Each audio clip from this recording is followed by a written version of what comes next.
YouTube channel wait success with PG में हार्दिक स्वागत है। दोस्तों, आज हम बात करने वाले हैं बीएसएफ हेड कांस्टेबल से संबंधित महत्वपूर्ण क्वेश्चनों पे चर्चा करने वाले हैं। ये थोड़ा सा वीडियो लंबा बनने वाला है क्योंकि यहाँ पे काफ़ी सारे जो क्वेश्चंस है, जिस प्रकार से आप यहाँ पे थंबनेल देख रहे हो कि 250 से यानी 251 क्वेश्चनों से ज़्यादा क्वेश्चन यहाँ पे कवर किए गए हैं।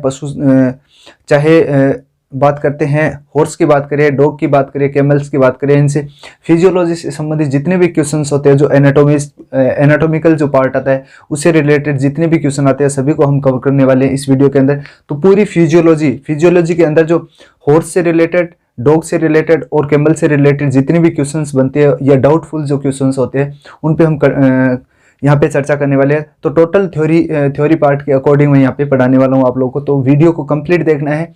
चैनल पे पहली बार विजिट कर रहे हो तो चैनल को सब्सक्राइब करना है। वीडियो अच्छा लगे तो वीडियो को लाइक करें और अपने दोस्तों को जरूर शेयर करें। सबसे पहले इंपॉर्टेंट बात यह है कि आप लोग जितने भी कैंडिडेट देख रहे हो, अभी लाइव चल रहे हैं, तो शेयर कर दीजिएगा एक बार। उसके बाद में कंटिन्यू आप इस वीडियो को कंप्लीट देखना।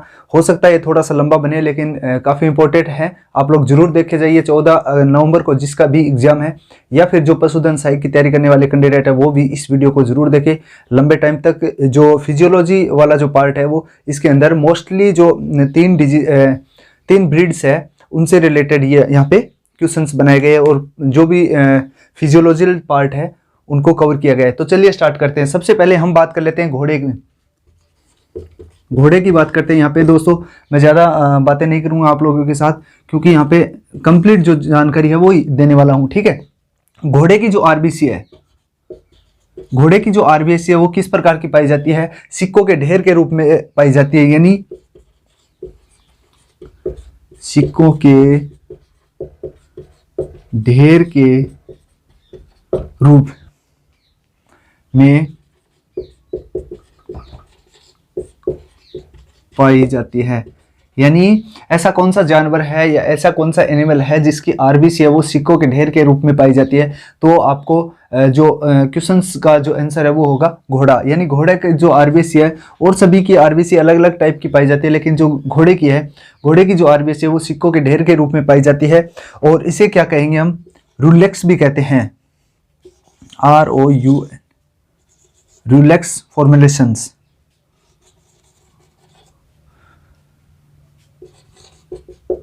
रूलेक्स फॉर्मेशंस कहते हैं। यानी कॉन्वेक्स प्रकार की यहाँ पे आरबीसी पाई जाती है।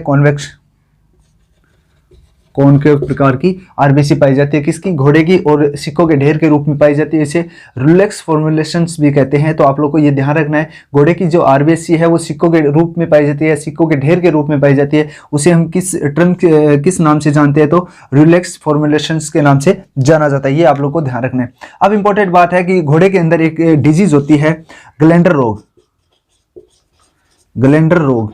या ग्लैंडर डिजीज। अब क्वेश्चन आ सकता है कि ग्लैंडर डिजीज है वो किसके अंदर पाई जाती है? तो वो पाई जाती है घोड़े के अंदर। ये इंपोर्टेड रोग है, ठीक है। इंपोर्टेड आपको ध्यान रखना है कि घोड़े में कौन सा रोग पाया जाता है? तो ग्लैंडर रोग पाया जाता है। आरबीसी जो है वो सिक्कों के ढेर के रूप में पाई जाती है, उसे रिलैक्स फॉर्मुलेशन कहते हैं। ये आप लोग को ध्यान रखना है। उसके बाद में बात कर लेते हैं घोड़ी की बात करते हैं यहाँ पे। घोड़ी का जो स्ट्रेस टाइम है वो 5 दिन का होता है, 5 डे, यानी 5 दिन का इसका स्ट्रेस जो काल है, या मध्यकाल कह सकते हैं हम। मध्यकाल है वो कितने दिन का होता है? 5 दिन का होता है, ठीक है। ये आप लोग को ध्यान रखना है। इसके बाद में इंपॉर्टेंट जो बातें हैं वो हम करते रहेंगे। आप लोग वीडियो को शेयर करते रहे और चैनल पे बने रहे। इसके बाद में हम बात कर लेते हैं ऊंट में जो ऊंट है, ऊंट का जो यहाँ से जो पार्ट होता है, मुंह वाला पार्ट, उसके अंदर गुल्ला निकलता है। ऊंट के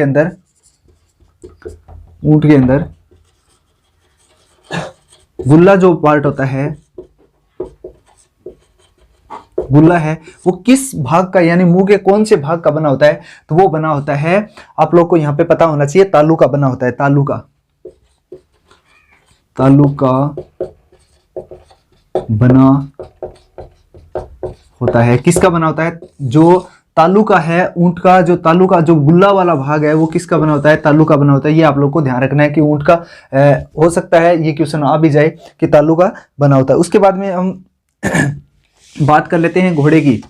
जल्दी जल्दी बता रहा हूँ दोस्तों, आप एक बार फिर से इस वीडियो को देख सकते हो बाद में, एक बार देखने के बाद में, ठीक है।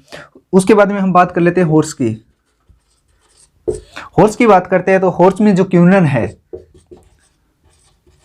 क्यूनन की क्रिया है वो कहाँ पे होती है, आप लोग को मुझे बताना है कमेंट बॉक्स में कमेंट करके कि जो हॉर्स है, हॉर्स के अंदर क्यूनन की जो क्रिया है वो बड़ी आंत में होती है, बड़ी आंत में होती है। और बड़ी आंत के अंदर भी कौन से पार्ट के अंदर पाई जाती है, तो आप लोग को मैं बता देता हूं। यहाँ पे बड़ी आंत है, उस बड़ी आंत के अंदर एक पार्ट है सिक्कम।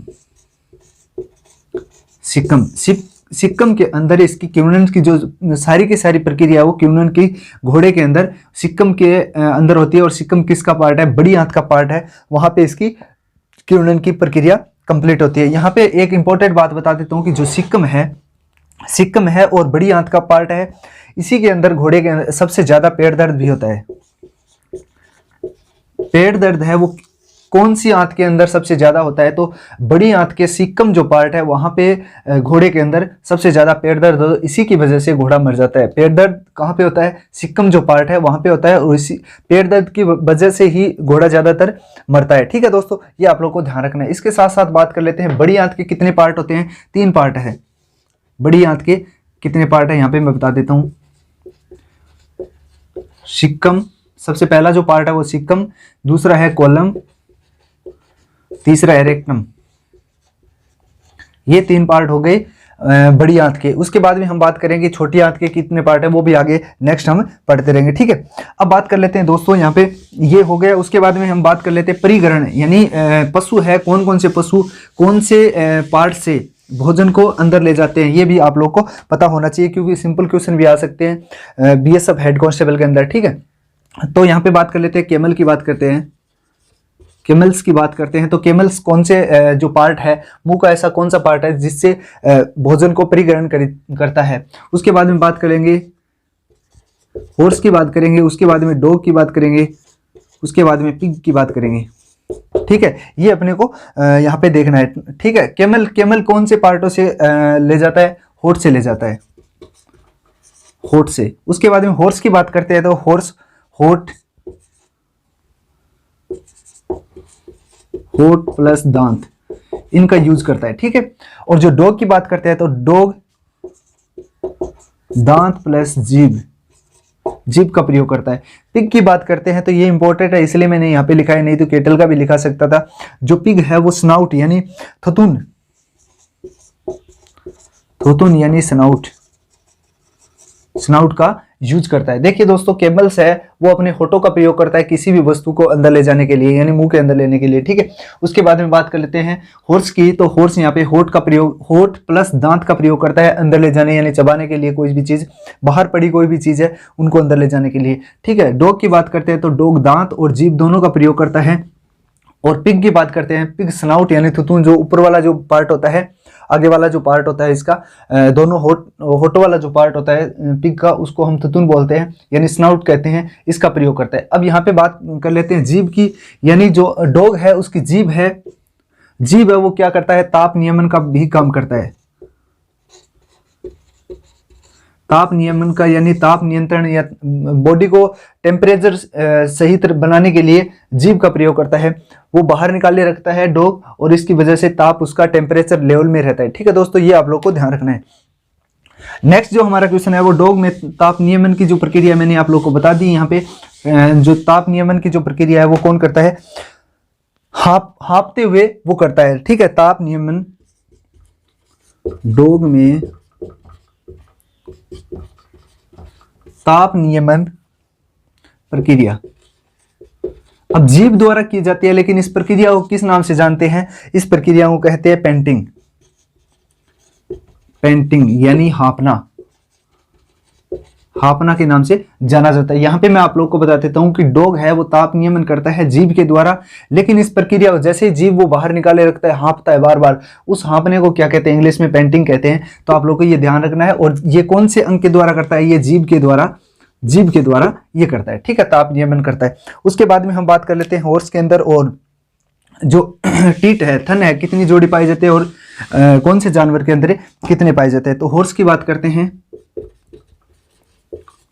हॉर्स की बात करते हैं, उसके बाद में कैमल की बात करेंगे, कैमल्स की बात करेंगे, उसके बाद में बीच यानी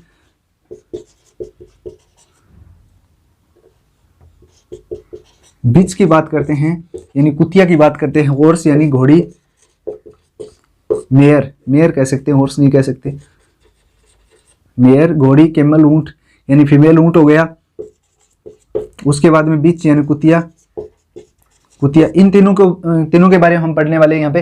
देखिए दोस्तों, यहाँ पे मेयर है, घोड़ी है, इसके अंदर 2 थन पाए जाते हैं, 2 थन पाए जाते हैं यानी एक जोड़ी। अगर जोड़ी में पूछ लिया तो एक जोड़ी पाए जाएंगे। कैमल के अंदर बात करते हैं तो 4 थन पाए जाते हैं, और यहाँ पे जोड़ी की बात करते हैं तो 2 जोड़ी यहाँ पे पाई जाती है, आप लोग को ध्यान रखना है। बीच कुतिया की बात करते हैं तो 10 थन पाए जाते हैं, और यहाँ पे बात करते हैं जोड़ी की तो 5 जोड़ी यहाँ पे पाए जाएंगे, ये आपको ध्यान रखना है। उसके बाद में हम बात कर लेते हैं मेयर है, वो जो जिसकी मेयर है, इसकी प्लेसेंटा, प्लेसेंटा, मेयर की जो प्लेसेंटा है वो क्या करती है, प्लेसेंटा से ही एक हार्मोन निकलता है, प्रोजेस्टेरोन हार्मोन, ठीक है। प्रोजेस्टेरोन जो हार्मोन है वो कौन स्रावित करता है, वो करता है प्रोजेस्टेरोन हार्मोन। जितने भी जानवर है उनके गर्भाशय द्वारा प्रोजेस्टेरोन हार्मोन जो स्रावित किया जाता है, लेकिन मेयर यानी घोड़ी है, घोड़ी के द्वारा जो घोड़ी की जो प्लेसेंटा है उसके द्वारा ये प्रोजेस्टेरोन हार्मोन स्रावित किया जाता है। ये आप लोग को ध्यान रखना है कि ऐसा कौन सा जानवर है जो प्लेसेंटा द्वारा प्रोजेस्टेरोन हार्मोन का निर्माण करता है या स्रावित करता है, तो वो होती है घोड़ी। ये आप लोग को ध्यान रखना है, ठीक है। यानी घोड़ी एकमात्र ऐसी जानवर है जो प्लेसेंटा द्वारा प्रोजेस्टेरोन हार्मोन को स्रावित करता है, ये आप लोग को ध्यान रखना है। इसके बाद में हम बात कर लेते हैं हार्मोन्स। प्रत्येक जो ये हार्मोन होता है ये प्रथम संदेशवाहक होता है। यहाँ पे मैं बता देता हूँ थोड़ा सा आप लोगों को कि संदेशवाहक क्यों होता है, क्या होता है, क्या कारण होता है इसका। हार्मोन, जितने भी हार्मोन है, किसी भी एनिमल्स के बॉडी के अंदर हार्मोन हो, सबसे पहले संदेशवाहक होता है, क्योंकि इसी के माध्यम से देखिए कहीं पे भी कुछ भी बॉडी के अंदर कुछ भी हलचल होती है तो वो हाइपोथैलेमस के पास जाता है, या फिर एफएसएच या पीयूष ग्रंथि, जो भी पार्ट होता है, जीएनआरएच निकलता है। इसके साथ साथ जो भी पार्ट होता है वो सबसे पहले किसके पास जाता है, वो जाता है माइंड के पास। यानी हार्मोन संदेशवाहक होता है, वही प्रक्रिया को सुचारू रूप से करने की पूरी कोशिश करता है, यानी कोई भी काम होता है, ठीक है।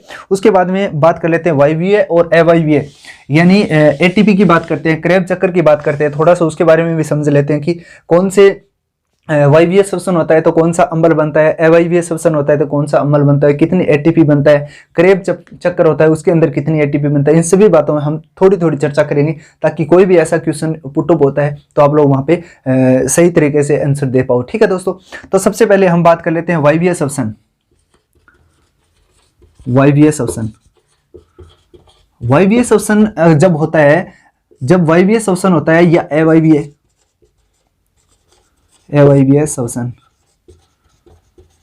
श्वसन यानी वायवीय श्वसन होता है तो क्या बनता है आउटपुट में, और अवायवीय श्वसन होता है तो क्या बनता है, इसके बारे में हम चर्चा करने वाले हैं। यहाँ पे देखिए वायवीय श्वसन है तो यहाँ पे पायरुविक जो अम्ल है, पायरुविक अम्ल बनता है, और अवायवीय श्वसन होता है तो यहाँ पे बनता है लैक्टिक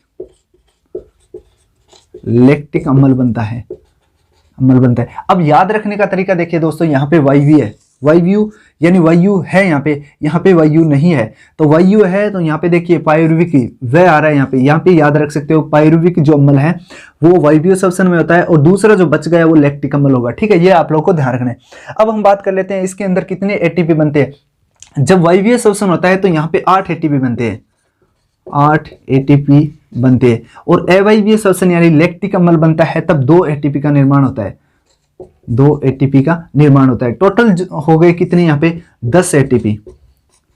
लेकिन यहाँ पे जो इन दोनों को बनाने के लिए 2 एटीपी की जो ऊर्जा है वो यहाँ पे खत्म हो जाती है, यानी यहाँ पे देख सकते हो 10 एटीपी बनते हैं, इसमें से 2 एटीपी का जो काम है वो यहाँ पे इन्हीं को दोनों को बनाने में, यानी वायवीय श्वसन होता है तो पायरुविक अम्ल बनाता है, और अवायवीय श्वसन होता है तो लैक्टिक अम्ल। इन दोनों को बनाने के लिए जो एनर्जी खत्म होती है वो 2 एटीपी की खत्म हो जाती है, एटीपी ऊर्जा लग जाते हैं। तो यहाँ पे जो टोटल जो आउटपुट मिला है वो 8 एटीपी का मिलता है, यानी वायवीय और अवायवीय दोनों श्वसन होता है तो पायरुविक अम्ल और लैक्टिक अम्ल बनता है, लेकिन यहाँ पे 8 एटीपी ही पूर्ण रूप से बन पाता है, क्योंकि 2 एटीपी है, इन दोनों को बनाने में ऊर्जा व्यय की जाती है। ठीक है, ये आप लोग को ध्यान रखना है। उसके बाद में बात करते हैं ग्लाइकोसिन से। ग्लाइकोसिन ये वाला जो पहला पार्ट हो गया, ग्लाइकोसिन से कितनी बनती है, ग्लाइकोसिन से ये हो गया। उसके बाद में बात करते हैं ऑक्सीडेटिव, सेकंड जो होता है ऑक्सीडेटिव। ये आप लोग को थोड़ा सा टफ लगेगा दोस्तों, क्योंकि लेकिन सीधी सीधी बातें हैं। यहाँ पे आप लोग को ध्यान रखना है कि वायवीय श्वसन में पायरुविक अम्ल 8 एटीपी का निर्माण करता है, अवायवीय श्वसन में लैक्टिक अम्ल बनता है और 2 एटीपी बनाता है। टोटल 10 एटीपी बनते हैं, 10 में से 2 एटीपी इन दोनों को बनाने में यूज होते हैं, तो बचते कितने, 8 एटीपी। ये आप लोग को ध्यान रखना है। सेकेंड जो पार्ट होता है क्रेब चक्कर से पहले वाला, वो होता है ऑक्सीडेटिव फास्फोरेटिव।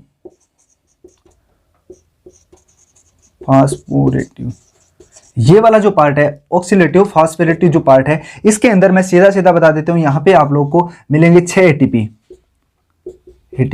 ये कितने पार्ट बनाएंगे, यानी 6 एटीपी बनाएंगे। अब ये दोनों जो ग्लाइकोसिस वाला है, ग्लाइकोसिस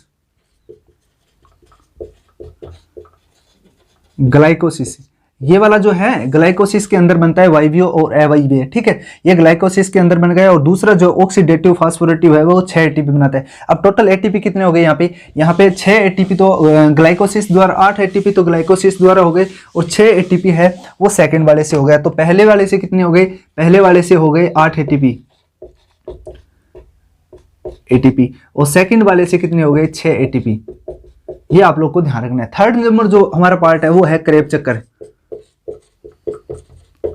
क्रेब चक्कर के अंदर देखेंगे कितने एटीपी बनते हैं और टोटल एक पूरा साइकिल बनने में कितने एटीपी का यूज किया जाता है। तो यहाँ पे मैं आप लोग को बता देता हूँ, जो क्रेब चक्कर है उसमें माइटोकॉन्ड्रिया में होता है। क्रेब चक्कर है वो जो ये सिस्टम होता है क्रेब चक्कर के अंदर, वो माइटोकॉन्ड्रिया के अंदर होता है, माइटोकॉन्ड्रिया के अंदर होता है। ठीक है, अब माइटोकॉन्ड्रिया के अंदर होता है तो इसमें कितने एटीपी बनते हैं, इसमें जो एटीपी है वो 24 एटीपी बनते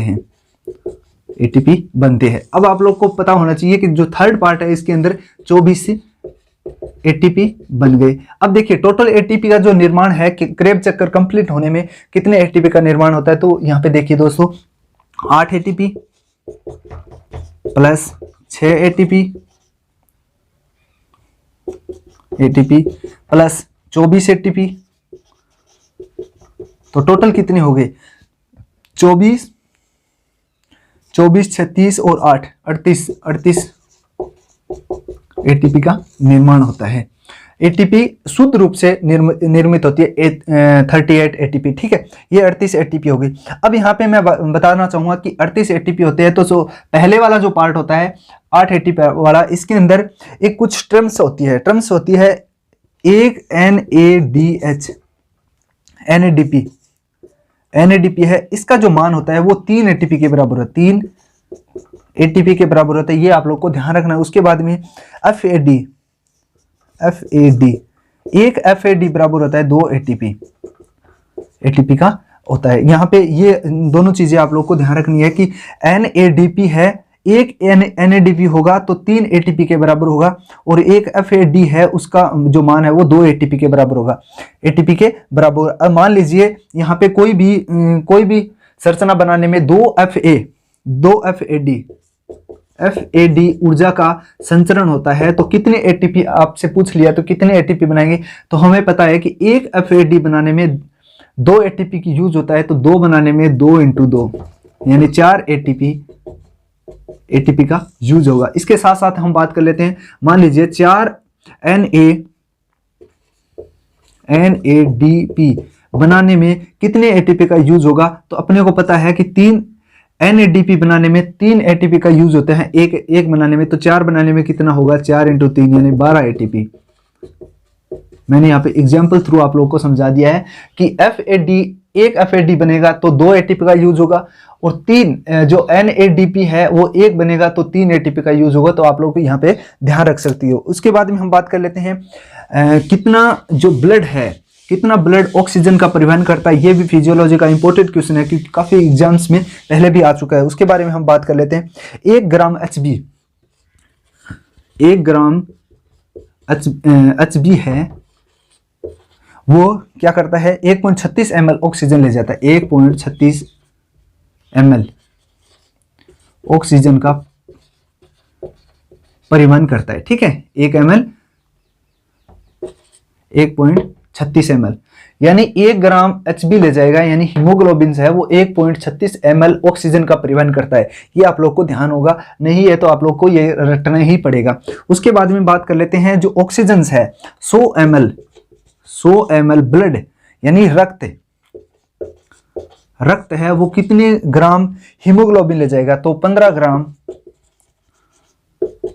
HB ले जाता है। ये आप लोग को ध्यान रखना है। यानी 100 ml रक्त है, यानी 100 ml ब्लड किसी को देते हैं तो वो 15 ग्राम HB ले जाते हैं, हीमोग्लोबिन ले जाता है। तो 1 ग्राम HB के अंदर कितने ml ऑक्सीजन परिवहन करेगा, तो 1 ग्राम के अंदर 1.36 ml करेगा। तो यहाँ पे मल्टीप्लाई कर देंगे किसको, 15 को। अगर 100 ml ब्लड है, 100 ml रक्त है वो कितने ग्राम ऑक्सीजन परिवहन करेगा, तो 15 ग्राम गुणा 1.36 बराबर लगभग 20 ml ऑक्सीजन परिवहन करेगा। ये आप लोग को ध्यान रखना है कि 100 ml ब्लड, अगर 100 ml ब्लड किसी को देते हैं तो वो कितने 20 ml जो है ऑक्सीजन का परिवहन करेगा, परिवहन करेगा यानी ऑक्सीजन को ले जाएगा। यानी 100 ml ब्लड अगर हमारे शरीर से, हार्ट से किसी भी पार्ट में जाता है, किसी भी अंग के पार्ट में जाता है, तो वो कितने ml, 100 ml अगर रक्त ले जा रहा है तो 100 ml के साथ साथ 20 जो ml है वो हमारा क्या होगा, ऑक्सीजन होगा उसके अंदर, ठीक है। ये आप लोग को ध्यान रखना है। उसके बाद में बात कर लेते हैं बोर प्रभाव, उसके साथ साथ हल्दाने प्रभाव क्या होता है। सिंपल टर्म के अकॉर्डिंग मैं यहाँ पे बता रहा हूँ दोस्तों। एक बार फिर से आप लोग इस वीडियो को रिवाइज करके देख सकते हो, अगर समझ में नहीं आ रहा है 2-3 बार अगर आप लोग इस वीडियो को देखोगे तो निश्चित ही आपकी यूजफुल रहने वाला है। यहाँ पे देखिए दोस्तों, एक होता है बोहर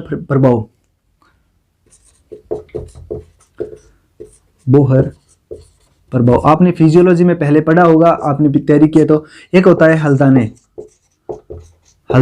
प्रभाव। सिंपल तरीके से मैं यहाँ पे बताने की पूरी कोशिश कर रहा हूँ दोस्तों, जिस प्रकार से मैंने यहाँ पे याद किया है। तो उत्तकों के अंदर या फेफड़ों के अंदर ये जो पार्ट है, ये बोहर प्रभाव, ये होता है उत्तकों के अंदर, उत्तक यानी टिश्यू। और ये जो प्रभाव होता है, हल्दाने प्रभाव होता है, वो फेफड़ों के अंदर। ये 2 इंपॉर्टेंट क्वेश्चन हो गए। यहाँ पे देखते रहिए आप लोग। बोहर प्रभाव होता है उत्तकों के अंदर, हल्दाने जो प्रभाव है फेफड़ों के अंदर होता है।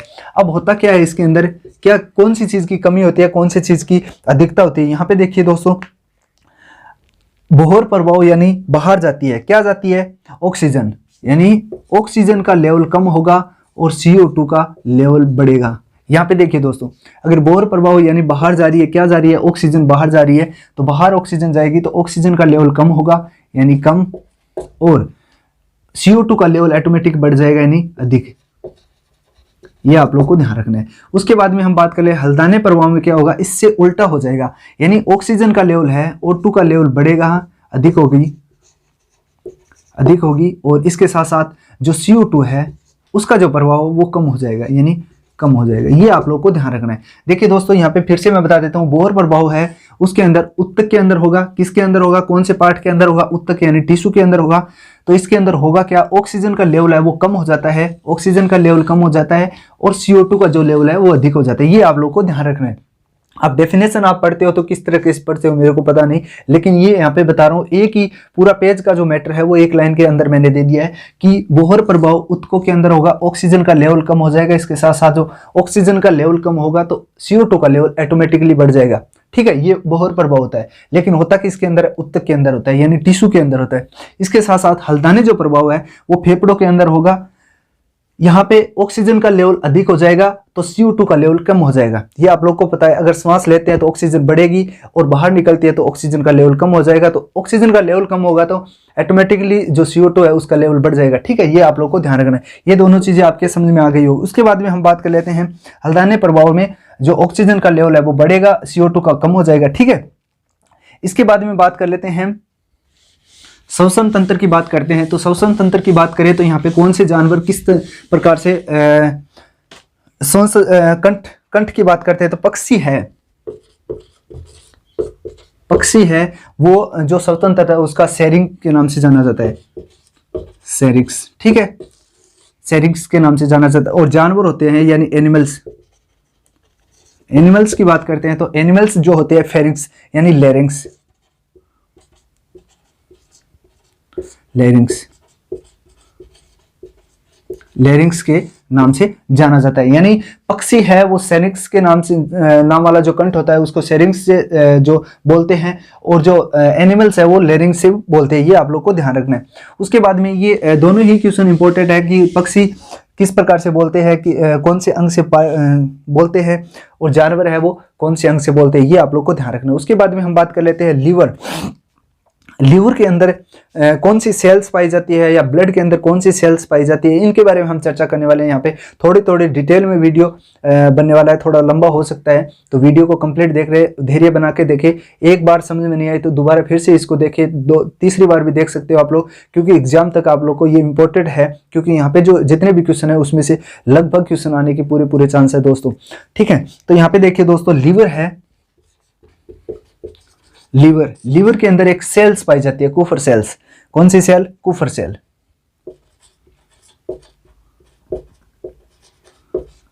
कुफर सेल, ठीक है, यानी सेल ऐसे लिख देता हूं थोड़ा सा, ठीक है, कुफर सेल होगी। लीवर के अंदर कौन सी सेल्स पाई जाती है? कुफर सेल्स के बाद। उसके बाद में बात करते हैं ब्लड। ब्लड के अंदर कौन सी सेल पाई जाती है? दो प्रकार की सेल्स पाई जाती है, एक न्यूट्रोफिल्स होती है, एक मोनोसाइट होती है, यानी मोनोसाइट, और सेकंड होती है न्यूट्रोफिल्स, न्यूट्रोफिल्स, ठीक है, यानी मोनोसाइट और न्यूट्रोफिल्स दो प्रकार की पाई जाती है ब्लड के अंदर। उसके बाद में हम बात करते हैं स्प्लीन। स्प्लीन, स्प्लीन यानी प्लीहा। प्लीहा के अंदर कौन सी सेल्स पाई जाती है? तो प्लीहा के अंदर एक पाई जाती है रेटिकुलर सेल।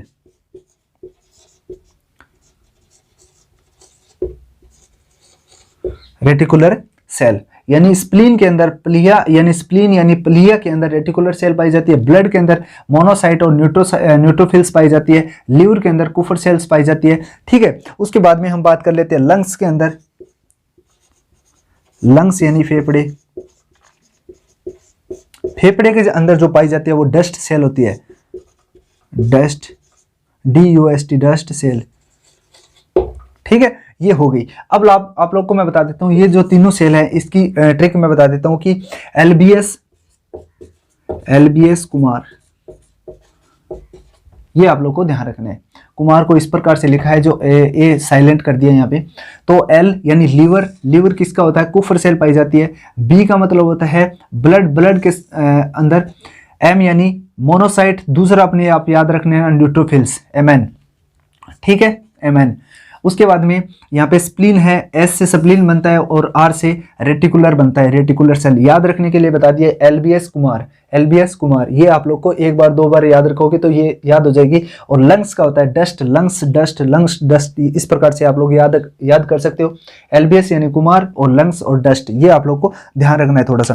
उसके बाद में हम बात कर लेते हैं दोस्तों ऐसे नोड की बात करते हैं। एक बार फिर से रिवाइज कर लेना, फिर से बोल रहा हूँ आप लोगों को। उसके बाद में हम बात कर लेते हैं ऐसे नोड। ऐसे नोड कहाँ पे पाया जाता है, क्या होता है, क्या नहीं होता है, इसके बारे में पूरी डिटेल के साथ इस वीडियो के ऊपर बने रहे, ताकि पूरी जानकारी आप लोगों को मिल जाए। ऐसे नोड, ऐसे नोड, ठीक है, ऐसे नोड। ऐसे नोड कहाँ पे पाया जाता है? सबसे पहले मैं आप लोग को बता देता हूँ, ऐसे नोड है, इसको पेसमेकर भी कहते हैं, मेकर कहते हैं, पेसमेकर भी कहते हैं। ये कहां पे पाया जाता है? ये दायां आलिंद के ऊपर, ऊपरी छोर पर पाया जाता है। ये आप लोग को ध्यान रखना है। यानी ऐसे नोड है उसको पेसमेकर के नाम से भी जाना जाता है। ये दाएं आलिंद के ऊपरी छोर पे पाया जाता है, ये आप लोग को ध्यान रखना है। अब बात कर लेते हैं इसके जो हार्ट होता है, यानी हार्ट का जो दायां आलिंद है उसके ऊपर पाया जाता है। अब देखिए दोस्तों, यहाँ पे कुछ इंपॉर्टेंट बातें हैं। यहाँ पे जो हार्ट होता है उसके अंदर कुछ कपाट पाए जाते हैं, यानी दी विलेन कपाट कहाँ पे पाया जाता है, ट्राइकोस्पिड कहाँ पे पाया जाता है, और जो द्विविलीन कपाट है या त्रिविलीन कपाट है इसको किस नाम से जाना जाता है, इसके बारे में हम चर्चा करने वाले हैं। यहाँ पे देखिए दोस्तों, सिंपल सा एक डायग्राम बनाता हूं यहाँ पे,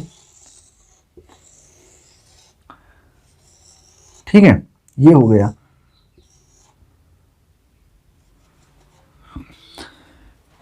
ये राइट आलिंद हो गया, ये राइट नीले हो गया, ये आप लोग को ध्यान रखना। उसके बाद में ये लेफ्ट आलिंद हो गया और ये लेफ्ट नीले हो गया, नीले हो गया, ये आप लोग को ध्यान रखना है, ठीक है। अब देखिए दोस्तों, यहाँ पे जो कपाट पाया जाता है वो त्रिविलीन कपाट पाया जाता है। यहाँ पे जो कपाट पाया जाता है वो त्रिविलीन कपाट पाया जाता है। यहाँ पे जो कपाट पाया जाता है वो द्विविलीन कपाट पाया जाता है। देखिए दोस्तों, यहाँ पे याद करने का जो तरीका है, त्रिविलीन जो पहले आएगा वो 3 और उसके बाद में 2, 3 2 3 2। इसके बाद में देखिए यहाँ पे त्रिविलीन कपाट पाया जाएगा, त्रिविलीन कपाट। यहाँ पे ये जो पार्ट है वो है द्विविलीन कपाट। यहाँ पे देखिए, अब आप लोग को याद रखना है कि त्रिविलीन कपाट है वो कहाँ पे पाया जाता है, दाएं आलिंद और दाएं नीले के मध्य पाए जाने वाला जो कपाट है वो त्रिविलीन कपाट है, ट्राइकोस्पिड कहते हैं यहाँ पे। उसके बाद में हम जो बात कर लेते हैं बाएं आलिंद और बाएं नीले के मध्य, यानी लेफ्ट आलिंद और लेफ्ट नीले के मध्य जो कपाट पाया जाता है वो द्विविलीन कपाट होता है। इसको मिनरल्स जो है, कौन से मेटल्स जो कपाट है, मेटल्स कपाट के नाम से भी जाना जाता है, ठीक है। ये आप लोग को ध्यान रखना है। उसके बाद में हम बात कर लेते हैं दाएं आलिंद और दाएं नीले के मध्य, ये कपाट हो गया द्विविलीन कपाट हो गया। और ट्राइकोस्पिड है वो आलिंद यानी राइट आलिंद और राइट ही नीले के मध्य पाए जाने वाले जो कपाट है, पहले 3 आएगा उसके बाद में 2 आएगा, यानी 3 + 2, ये आप लोग को ध्यान रखना है। उसके बाद में बात कर लेते हैं कोरोनरी धमनी, या फिर कौन सी धमनी के अंदर शुद्ध रक्त बहता है, कौन सी शिरा के अंदर अशुद्ध बहता है, ये आप लोग को पता होना चाहिए। ये कॉमन क्वेश्चन है दोस्तों, लेकिन फिर भी मैं यहाँ पे रिवाइज करवा रहा हूँ आप लोगों का। तो यहाँ पे देखिए दोस्तों, सबसे पहले बात कर लेते हैं धमनी की। धमनी यानी आर्टरी, ठीक है। आर्टरी के अंदर हमेशा किस प्रकार का ब्लड पाया जाएगा, शुद्ध ब्लड पाया जाएगा, शुद्ध ब्लड पाया जाएगा। उसके बाद में बात कर लेते हैं शिरा। शिरा की बात करते हैं यानी वेन। वेन के अंदर किस प्रकार का ब्लड पाया जाएगा, अशुद्ध रक्त पाया जाएगा, ठीक है। सामान्यतः का मतलब हमेशा, ठीक है। कुछ अपवाद भी है इनका, तो वो भी हम पढ़ लेते हैं यहाँ पे। देखिए दोस्तों, यहाँ पे अगर बात कर लेते हैं फेफड़े से जो ब्लड ले जाता है हार्ट की तरफ, या फेफड़े में जो ब्लड लाता है वो अलग होती है थोड़ी सी। यहाँ पे देखिए, जो धमनी के अगर फुफ्फुस लग जाता है या फेफड़े लग जाते हैं, फुफ्फुसीय धमनी एक हो गई फुफ्फुसीय शिरा। अब देखिए यहाँ पे धमनी किस प्रकार का ब्लड ले जा रही थी, यहाँ पे शुद्ध ले जा रही थी, यहाँ पे फुफ्फुस लगते किस प्रकार का ले जाने लगी, अशुद्ध, ठीक है। ये आप लोग को ध्यान रखना है। यहाँ पे देखिए शिरा किस प्रकार का ब्लड ले जा रही थी, शुद्ध ले जा रही थी, लेकिन यहाँ पे फुफ्फुस लगते ही यानी जो फेफड़ों से ले जा रही है वो किस प्रकार का ब्लड ले जाएगी, वो रक्त जो ले जाएगी वो शुद्ध ले जाएगी, शुद्ध ले जाएगी। ये आप लोग को ध्यान रखना है। यानी धमनी सामान्यतः शुद्ध रक्त ले जाती है और शिरा सामान्यतः अशुद्ध रक्त ले जाती है, ठीक है, ठीक है। यहाँ पे देखिए फुफ्फुसीय जो धमनी है वो अशुद्ध रक्त ले जा रही है और फुफ्फुसीय जो शिरा है वो शुद्ध रक्त ले जा रही है। यहाँ पे ये 10% ही चांस होते हैं, 10% चांस होते हैं या 90% चांस होते हैं, ठीक है दोस्तों। ये हमेशा ले जाता है और ये भी हमेशा ले जाता है, लेकिन ये 10% हो गया पूरी बॉडी पार्ट का और ये यहाँ पे 90% हो। ये आप लोग को यहाँ पे मैंने बता दिया। उसके बाद में हम बात कर लेते हैं जो इसके साथ साथ बात कर लेते हैं कोरोनरी धमनी। कोरोनरी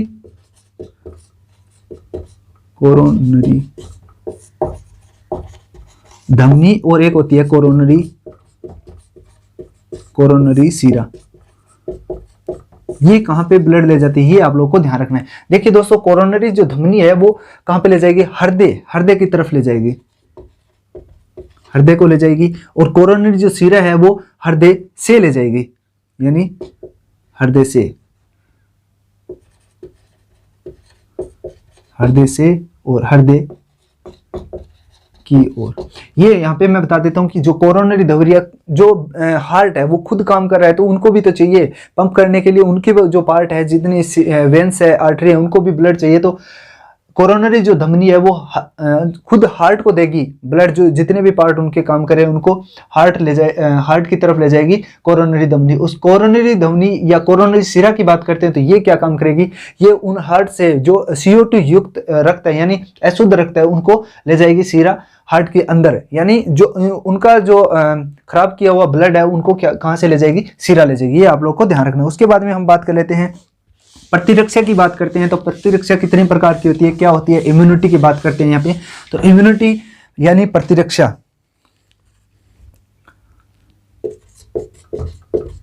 प्रतिरक्षा, ठीक है, इम्यूनिटी की बात करते हैं।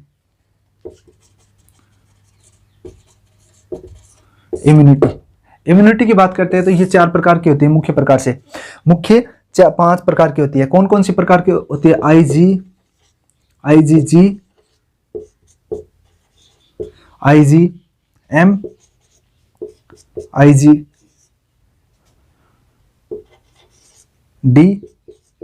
और इसके साथ साथ यहाँ पे देखिए दोस्तों, यहाँ पे लिख देता हूं IG और IG। यहाँ पे IgD हो गया, IgE और IgA।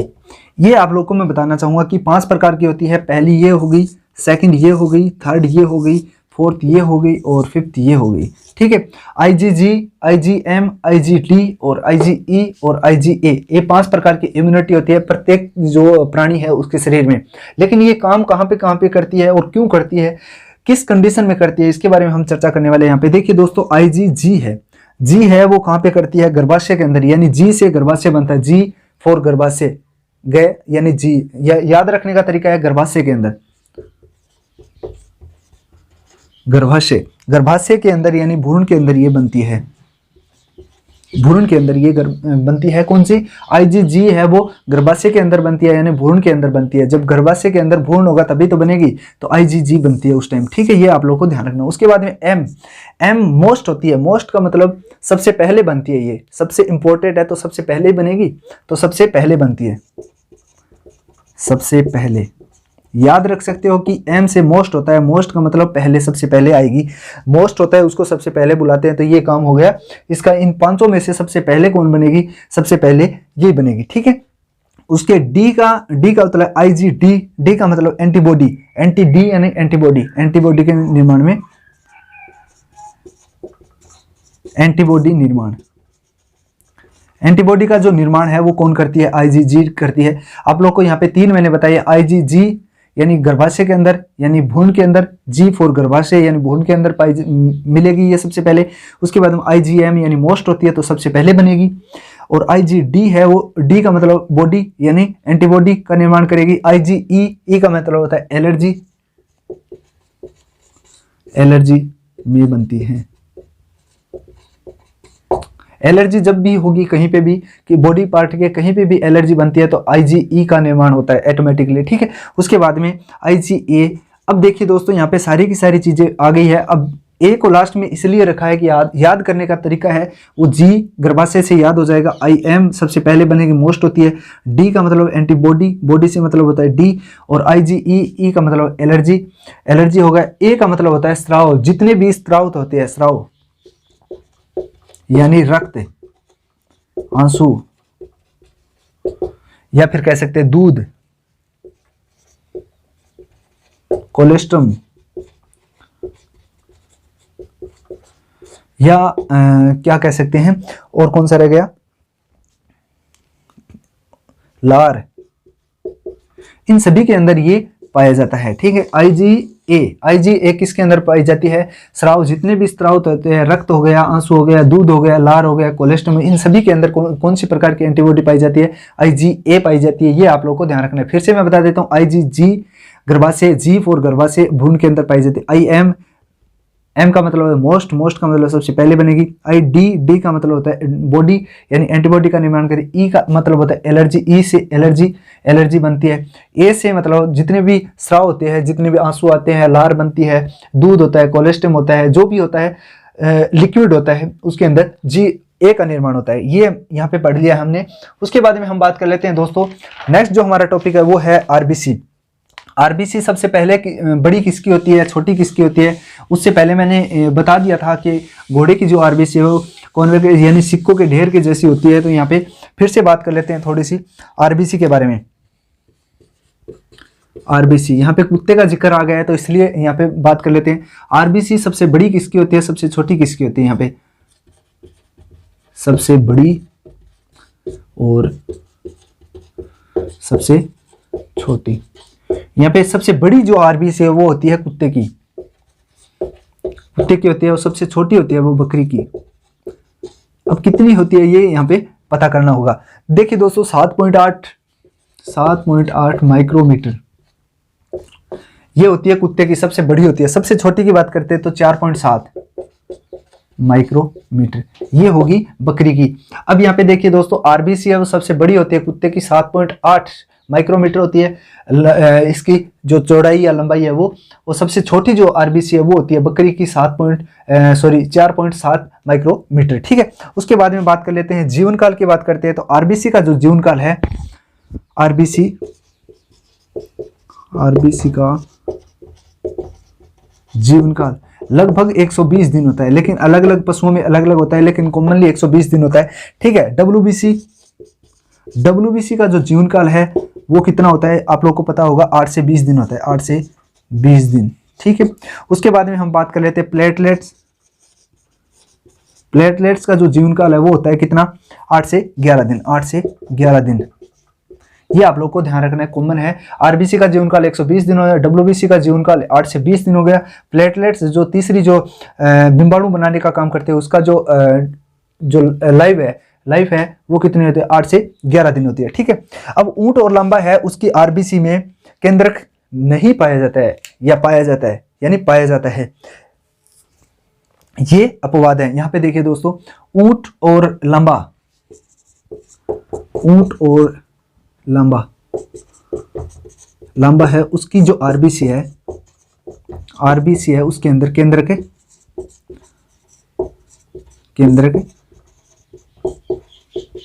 पाया जाता है, यानी ये अपवाद है। ये आप लोग को ध्यान रखना है। ऊंट और लंबा ऐसे जो जानवर हैं जिनके अंदर आरबीसी जो है उसके अंदर केंद्रक पाया जाता है। सामान्य किसी भी जानवर के अंदर नहीं पाया जाता है, लेकिन ऊंट और लंबे के अंदर ये केंद्रक पाया जाता है। ये आप लोग को ध्यान रखना है। ठीक है, उसके बाद में बात कर लेते हैं पश्चपाद और अग्रपाद वाले जानवर, पश्चपाचक और हाइंड यानी हाइंड पाचक वाले जितने भी जानवर हैं उनके बारे में हम चर्चा कर लेते हैं। देखिए दोस्तों पश्चपाचक वो जानवर होते हैं जो रूमिनेट के अलावा होते हैं। पाचक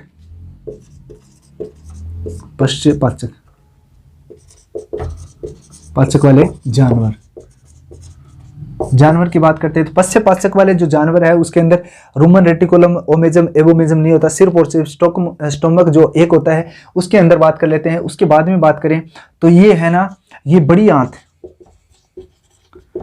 आंत का जो सिक्कम पार्ट है, सिक्कम भाग, वहां से इनका पाचन होता है। ठीक है, यहां से उनका पाचन होता है। और बात कर लेते हैं कौन कौन से जानवर हैं, तो हमारे एग्जाम की दृष्टि से बात करते हैं तो हॉर्स और रेबिट्स की बात करते हैं। ठीक है, ये यहाँ पे हो गए कि रेबिट के अंदर भी ये होता है, और हॉर्स के अंदर बड़ी आंत है, वो सिक्कम वाला जो भाग है वो उसका पाचन करता है। ये आप लोग को याद रखना है। उसके बाद में बात कर ले सबसे बड़ी अंतःस्रावी ग्रंथि और सबसे बड़ी ग्रंथि के बारे में हम चर्चा कर लेते हैं यहाँ पे। तो सबसे बड़ी जो अंतःस्रावी ग्रंथि है वो कौन सी होती है और सबसे छोटी कौन सी होती है, इसके बारे में हम चर्चा करने वाले हैं। सबसे बड़ी अंतःस्रावी ग्रंथि ये कौन सी, आप लोग कमेंट बॉक्स में कमेंट करके बताओ। उसके बाद में बात कर लेते हैं सबसे बड़ी ग्रंथि, यहाँ पे सबसे बड़ी अंतःस्रावी ग्रंथि की बात कर ली यहाँ पे। और सेकंड जो हमारा क्वेश्चन है वो सबसे बड़ी ग्रंथि, यानी चाहे वो अंतःस्रावी हो सकती है या फिर बहिस्रावी हो सकते हैं, ये आप लोग को बताना है। और सबसे बड़ा अंग की बात करते हैं। उसके बाद में बहिस्रावी और अंतःस्रावी ग्रंथि, बहिस्रावी और अंतःस्रावी ग्रंथि ऐसी कौन सी ग्रंथि है जो बहिस्रावी और अंतःस्रावी दोनों का काम करती है, वो भी आप लोगों को बताना है। सबसे बड़ी लसिकांग कौन सा है, यहाँ पे सबसे बड़ा लसिकांग कौन सा है, ये आप लोगों को बताना है। ये 5 से 6 क्वेश्चन हो गए, ये आप लोगों को बताना है। सबसे बड़ा जो लसिकांग है वो प्लीहा होता है, यानी सबसे बड़ा प्लीहा, प्लीहा यानी स्प्लेन, स्प्लेन, ठीक है। और सबसे बड़ी अंतःस्रावी जो ग्रंथि है वो कौन सी होती है, वो होती है थायराइड ग्रंथि। कौन सी होती है, थायराइड ग्रंथि, थायराइड ग्रंथि। उसके बाद में हम बात कर लेते हैं सबसे बड़ी ग्रंथि की बात करते हैं तो वो लीवर, लीवर यानी यकृत, यकृत सबसे बड़ी ग्रंथि होती है। अगर अंतःस्रावी की बात कर लेते हैं, यहाँ पे अंतःस्रावी नाम आ जाए तो थायराइड करनी है सबसे बड़ी में, और अगर कोई भी नाम नहीं है अंतःस्रावी या बहिस्रावी नहीं आए तो यहाँ पे अगर डायरेक्टली ग्रंथि का नाम आ जाए तो लीवर यानी यकृत करना है। उसके बाद में सबसे बड़ा अंग की बात करते हैं तो वो होता है त्वचा, स्किन। और उसके बाद में बहिस्रावी और अंतःस्रावी ग्रंथि की बात करते हैं, यानी दोनों ग्रंथियों का जो काम करने वाली या मिश्रण करने वाली जो ग्रंथि है वो होता है कौन सा, अग्नाशय, अग्नाशय। ये आप लोग को ध्यान रखना है, थोड़ा सा ये ध्यान रखना है। उसके बाद में हम बात कर लेते हैं दोस्तों, ये हो गया कि सबसे बड़ा लसिकांग प्लीहा हो गया, सबसे बड़ी अंतःस्रावी ग्रंथि थायराइड ग्रंथि होगी, सबसे बड़ी ग्रंथि की बात करते हैं तो लीवर यकृत हो गया। उसके साथ साथ यहाँ पे सबसे बड़ा अंग है वो त्वचा हो गया, और बहिस्रावी एवं अंतःस्रावी जो ग्रंथि है वो अग्नाशय हुई। उसके बाद में कितनी लार ग्रंथियां कौन से जानवर के अंदर पाई जाती है उसके बारे में हम बात कर लेते हैं यहाँ पे। तो वीडियो को बने रहे और वीडियो को जरूर शेयर करें दोस्तों। अब बात कर लेते हैं कौन से जानवर के अंदर कितनी लार ग्रंथियां पाई जाती है और कौन सा ऐसा जानवर है जिसके अंदर अतिरिक्त पाई जाती है। आप लोग को अगर पता है तो कमेंट बॉक्स में कमेंट करके बताइए, ताकि पता चल सके कि आपकी तैयारी कितनी है। और जानवर जितने भी जानवर होते हैं उनके अंदर, सभी जानवरों के अंदर सामान्यतः 3 जोड़ी लार ग्रंथियां पाई जाती है। सभी जानवरों में लार जो ग्रंथियां हैं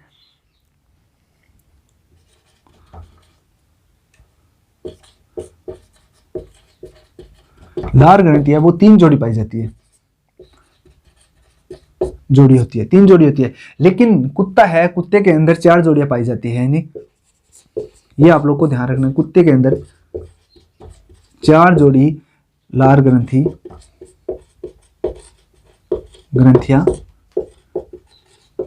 पाई जाती हैं, ये आप लोग को ध्यान रखना है। यानी कुत्ते के अंदर 4 जोड़ी लार ग्रंथियां पाई जाती है, और सामान्यतः जितने भी जानवर होते हैं सामान्यतः लार ग्रंथियों की जो संख्या है वो 3 होती है। यानी जितने भी जानवर है उनके अंदर 3 ग्रंथियां पाई जाती है, लार ग्रंथियां। लेकिन जो कुत्ता है उसके अंदर 4 ग्रंथियां पाई जाती है, एक अतिरिक्त पाई जाती है, यानी एक अतिरिक्त लार ग्रंथि। वो कौन सी लार ग्रंथि है, जाइगोमेटिक है।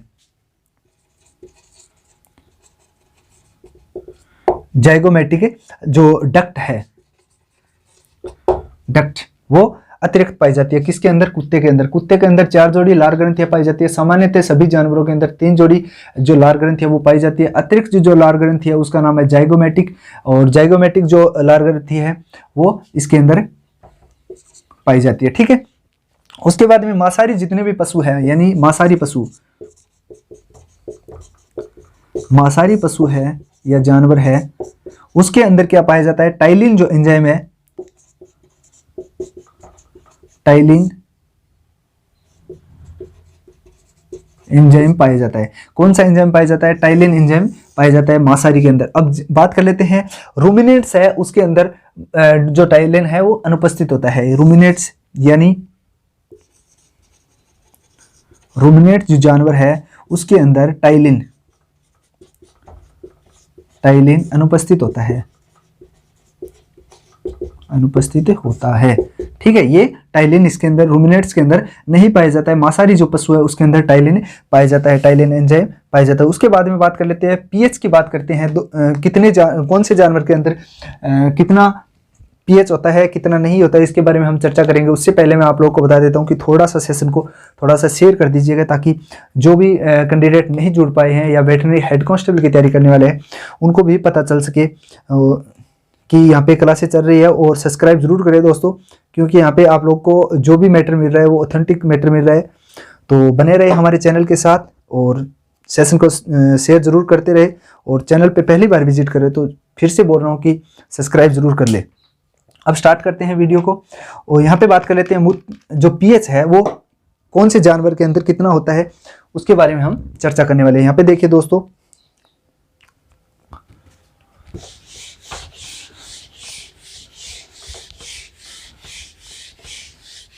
मूत्र है, मूत्र के पीएच है वो पीएच मान कितना होता है इसके बारे में हम बात कर लेते हैं।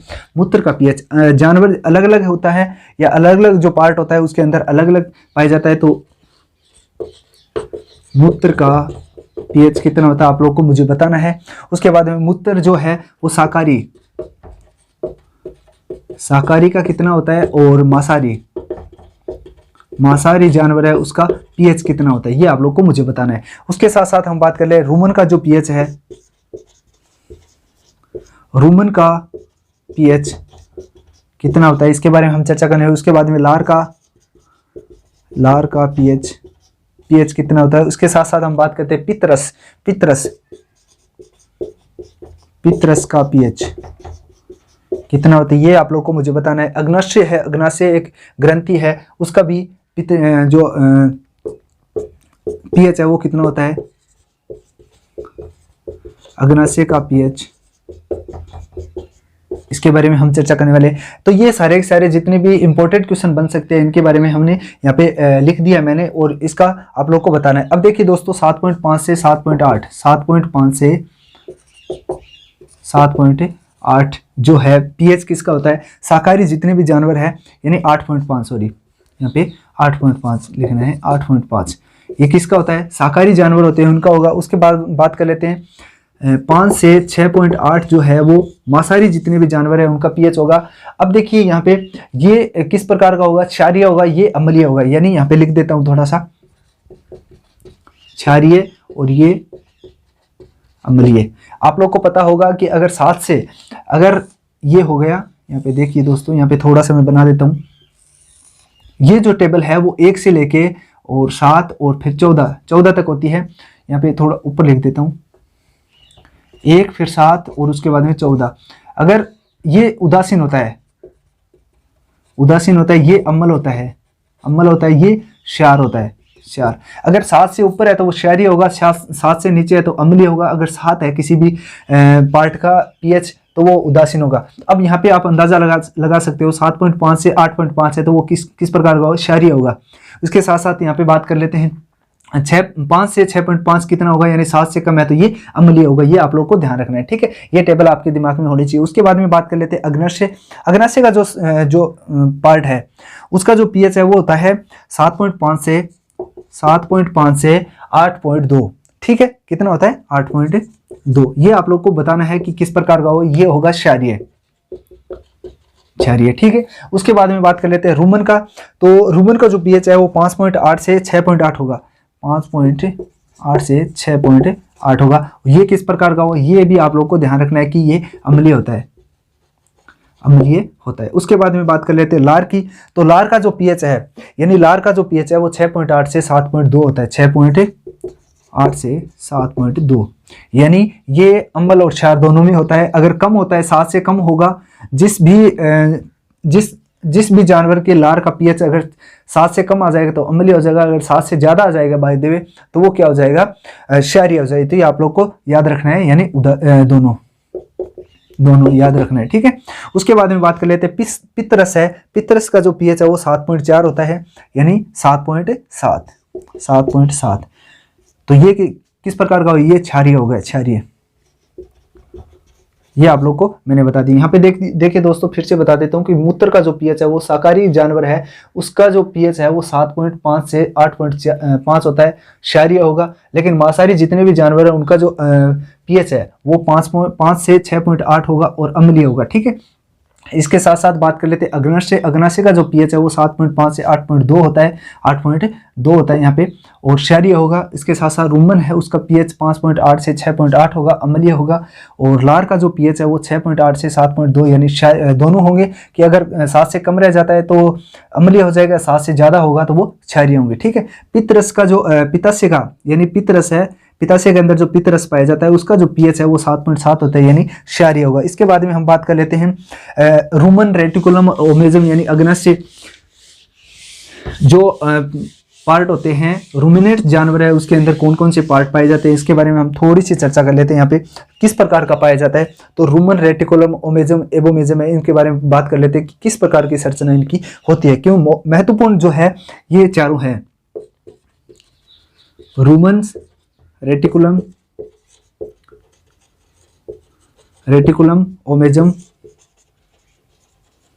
ओमेजम और एबोमेजम।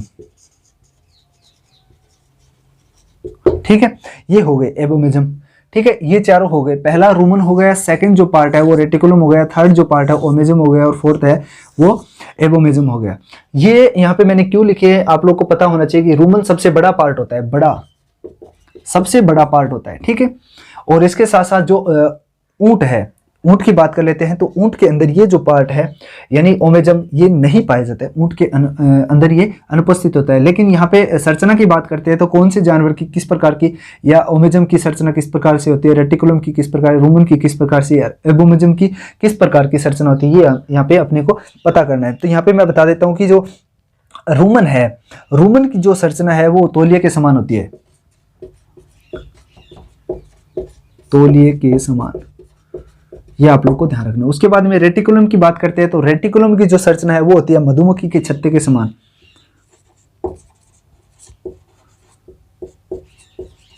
मधुमक्खी के छत्ते के समान। उसके बाद में बात कर लेते हैं ओमेजम। ओमेजम की जो संरचना है वो होती है परतदार, यानी मैनीपिल्स, ठीक है। उसके बाद में एबोमेजम है। एबोमेजम को कौन सा कहा जाता है, इसको कहा जाता है सत्य, यानी सत्य या ट्रू रूमिनेट्स, या कह सकते हैं अमाशय। ठीक है, ट्रू अमाशय यानी सत्य अमाशय कहा जाता है एबोमेजम को। ये यहाँ पे पार्ट हो गए, और सबसे बड़ा जो है वो रूमन होता है। इसके बाद में बात कर लेते हैं, ये इंपॉर्टेंट है, देखिए दोस्तों, ओमेजम है वो आपकी एग्जाम की दृष्टि से महत्वपूर्ण होने वाला है, क्योंकि ओमेजम है वो ऊंट के अंदर नहीं पाए जाते हैं, ऊंट के अंदर नहीं पाया जाता है। इसलिए ऊंट को जो शेडू रूमिनेट के अंदर रखा जाता है कि तीनों चारों पार्ट पाए जाते हैं। देखो, एबोमेजम पाया जाता है, रेटिकुलम पाया जाता है, रूमन पाया जाता है, लेकिन ओमेजम है वो ऊंट के अंदर नहीं पाया जाता, इसलिए ऊंट को क्या कहा जाता है, शेडू रूमिनेट के नाम से जाना जाता है। ये आप लोग को ध्यान रखना है। उसके बाद में बात कर लेते हैं, ऊंट और लांबा दोनों हो गए यहाँ पे, और इसके अंदर ही इनके जो केंद्रक है यानी आरबीसी का जो पार्ट है उसके अंदर केंद्रक पाया जाता है, ये आप लोग को ध्यान रखना है। उसके बाद में हम बात कर लेते हैं, ओमेजम है ऊंट के अंदर नहीं पाया जाता है। इसके बाद में बात कर लेते हैं, छोटी आंत की बात करें या बड़ी आंत की बात करें, इनके बारे में हम थोड़ी चर्चा कर लेते हैं ताकि आप लोग को पता होना चाहिए, रिवाइज भी हो जाए जल्दी से जल्दी। और बात कर लेते हैं, यहाँ पे देखिए दोस्तों, छोटी आंत है उसके 3 पार्ट होते हैं। छोटी आंत के 3 पार्ट होते हैं। पहला जो पार्ट है वो कौन सा होता है, सेकंड, थर्ड, 3 पार्ट होंगे। देखिए दोस्तों, पहला जो पार्ट होता है डेडुनम्स, ठीक है। सेकंड जो पार्ट होता है डेडुनम जेजुनम,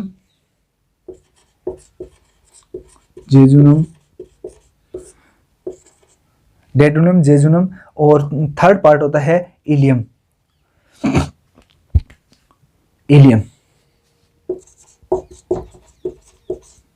डेडुनम, जेजुनम और इलियम, ये 3 पार्ट हो गए छोटी आंत के। अब बात कर लेते हैं बड़ी आंत की। बड़ी आंत के 3 पार्ट होते हैं, सिक्कम, कोलम और रेक्टम। सिक्कम पहला, सेकंड होता है कोलम और थर्ड होता है रेक्टम। ये तीनों पार्ट किसके होते हैं, बड़ी आंत के और ये छोटी आंत के। ठीक है दोस्तों, ये आप लोग को पता है। सिक्कम है वो घोड़े का जो किन्नन है या पाचन करने का काम जो यही करती है सिक्कम, और इसके अंदर ही पेट दर्द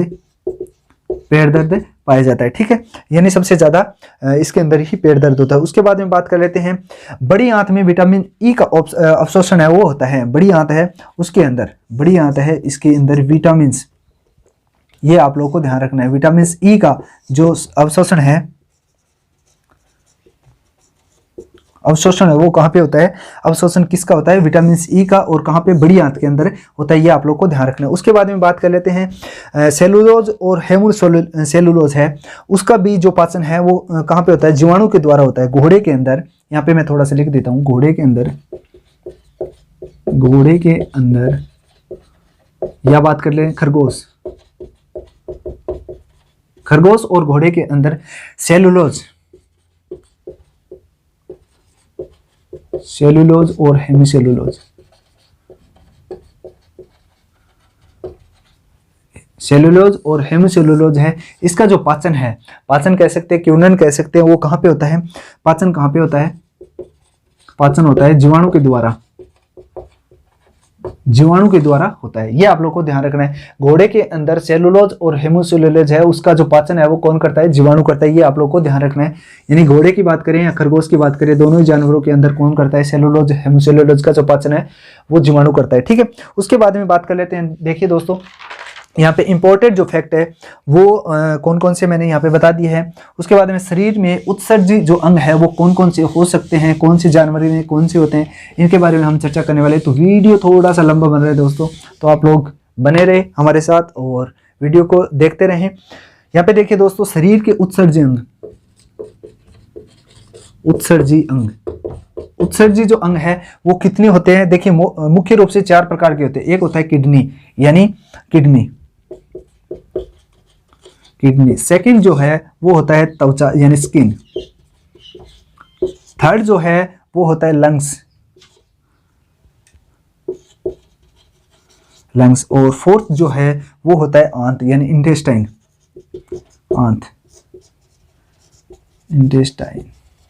इंटेस्टाइन होगी यानी आंत हो गई। ये चारों की चारों चीजें हैं वो देखिए दोस्तों, यहाँ पे किडनी है वो उत्सर्जन अंग का काम करता है, स्किन है वो पसीने के द्वारा उससे अंग का काम करता है, लंग्स है यानी फेफड़ा है वो भी उत्सर्जन अंग का काम करता है, छानने का काम करता है। उसके साथ साथ आंत है, इंटेस्टाइन है, वो भी अवशोषण या उत्सर्जन का काम करती है। ये तो उत्सर्जन जो अंग है वो यहाँ पे मैंने बता दिया। उसके बाद में हम बात कर लेते हैं वृक्क यानी किडनी की जो संरचनात्मक क्रियात्मक जो इकाई होती है वो होती है नेफ्रॉन। यहाँ पे मैं लिख देता हूँ किडनी यानी वृक्क की संरचनात्मक और क्रियात्मक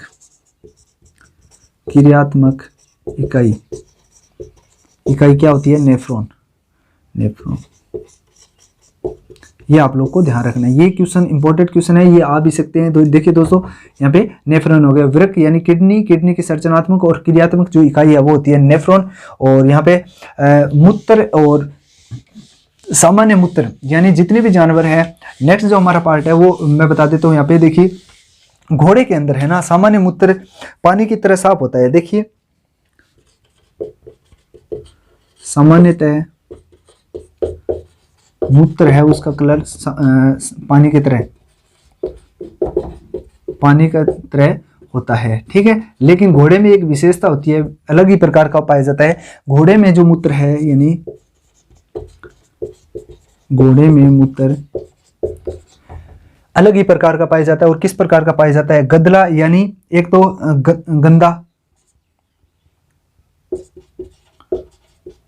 गदला या फिर कह सकते हैं धुंधला प्रकार का पाया जाता है। धुंधला पाया जाता है। देखिए घोड़े के अंदर यानी सामान्यतः जितने भी जानवर उनके अंदर मूत्र है वो पानी की तरह साफ होता है। और घोड़े के अंदर जो मूत्र है वो गदला या फिर धुंधला पाया जाता है। लेकिन इसका जो कारण है वो क्या हो सकता है, ये आप लोग को बताना है।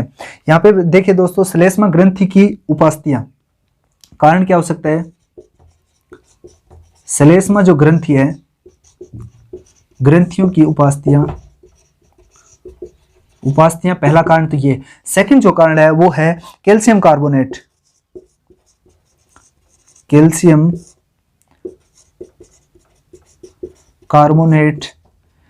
के क्रिस्टल के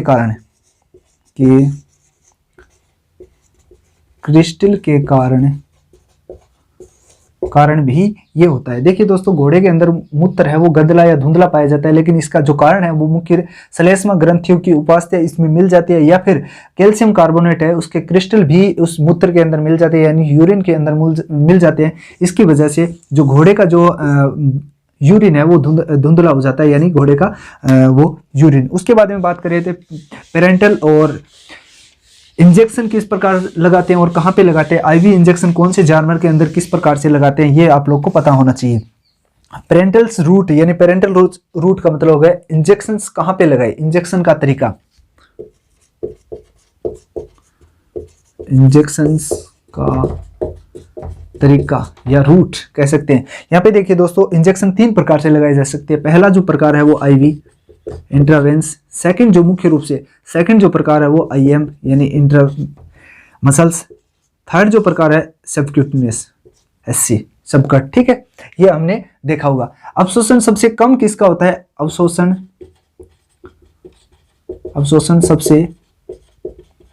सबसे कम आईवी का सबसे कम होता है। उसके बाद में इसका सेकंड नंबर पे इसका, और सबसे ज्यादा जो अवशोषण है वो सबसे ज्यादा अवशोषण होता है सबकट का, और इसका इन दोनों के मध्य यानी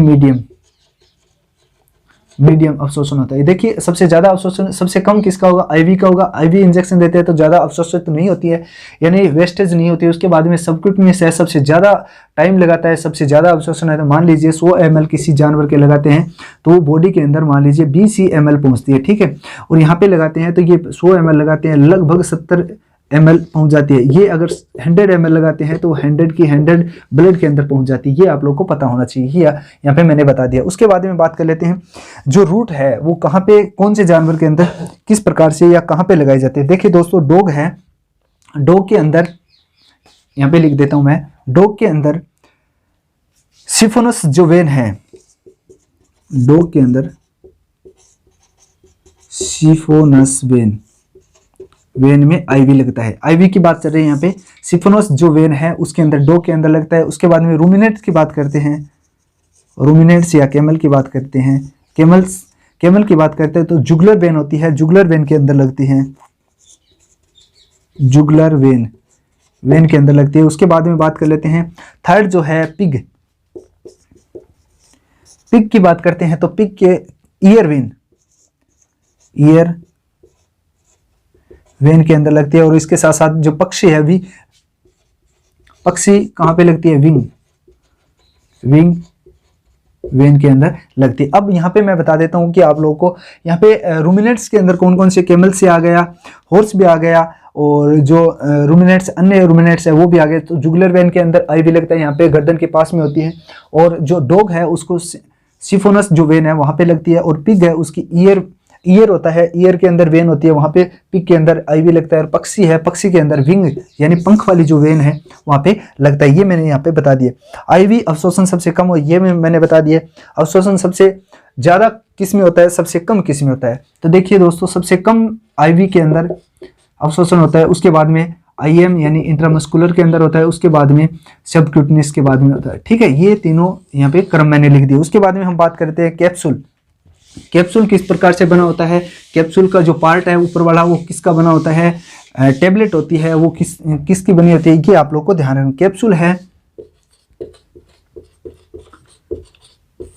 कैप्सूल जिलेटिन का आवरण, कैप्सूल के ऊपर जिलेटिन का आवरण पाया जाता है। इसके साथ साथ देखिए घोड़े में घाव के ऊपर आने वाली जो चमड़ी है, यानी घोड़ा अगर घाव हो जाता है घोड़े के अंदर, उसके ऊपर जो चमड़ी आती है उस चमड़ी को क्या कहेंगे, नई जो प्राउड फ्लेश के नाम से जाना जाता है, प्राउड फ्लेश के नाम से जाना जाता है। यानी घोड़े में घाव के ऊपर आने वाली चमड़ी को किस नाम से जाना जाता है, प्राउड फ्लेश के नाम से जाना जाता है। ये आपने यहाँ पे याद रखना है। ये यहाँ पे मैंने काफी सारे यानी लगभग 150 से 300 क्वेश्चन यहाँ पे कवर करवा दिए दोस्तों। तो आप लोग, मैं आशा करता हूँ कि वीडियो अच्छा लग रहा है। वीडियो अच्छा लग रहा है तो वीडियो को लाइक करें, शेयर करें, और चैनल पे पहली बार विजिट करें तो इस चैनल को सब्सक्राइब जरूर करें, क्योंकि इसी प्रकार के वेटरनरी हेड कांस्टेबल, एलएसए पशुधन सहायक से रिलेटेड जितने भी एग्जाम्स होंगे यहाँ पे पूरी के पूरे सब्जेक्ट है वो कवर करवाया जाएगा। कल हम एनाटॉमी के बारे में कुछ जानकारी लेने वाले हैं, ताकि जो भी डिफरेंट जो क्वेश्चन बनने वाले हैं वो आप लोगों को यहाँ पे कवर करवा दिए जा रहे हैं। मैं आशा कर रहा हूँ कि वीडियो अच्छा लग रहा है तो कमेंट, अच्छा सा कमेंट करके मुझे बताएं। और मिलते हैं नेक्स्ट वीडियो में, तब तक के लिए जय हिंद जय भारत दोस्तों, धन्यवाद।